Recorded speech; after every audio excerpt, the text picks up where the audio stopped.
నమస్కారం చేసుకోండి. మహాగణ సమర్పయామి. ఒక్కసారి అక్షింతలు వేయండి. ధ్యాయామి, ధ్యానం సమర్పయామి. ఆవాహయామి, ఆదరం సమర్పయామి. మీరు కింద పీఠ వేసిందే పీఠ, వస్త్రం వేసిందే వస్త్రం. ఇది మహాగౌరి వ్రతం కాబట్టి అమ్మవారు ఏనుగు మీద ఉంటుంది. అమ్మవారు ఇక్కడ మీరు కూడా ఏనుగు మీద పెట్టుకున్న అమ్మవారికి పూజ చేయండి మొదట. తర్వాత చుట్టూ పెట్టుకున్న వాళ్ళని పూజ చేసుకుంటారు. మహాగౌరి మహా అనుకుంటూ చేతిలో అక్షంతలు విడిపూడు తీసుకోండి.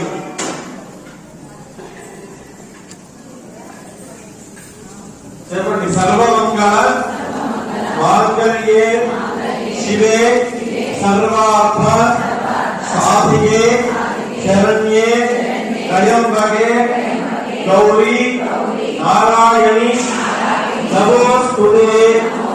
కళ్ళు మూసుకొని అమ్మవారి మహాగౌరి అమ్మవారి స్వరూపాన్ని మనసులో తలుచుకుంటూ ఉండండి.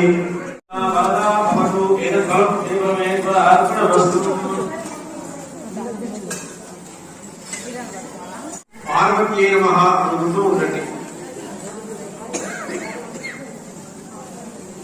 చెప్పండి. యాదేవి సర్వభూతేషు మాతృరూపేణ సంస్థిత నమస్తే.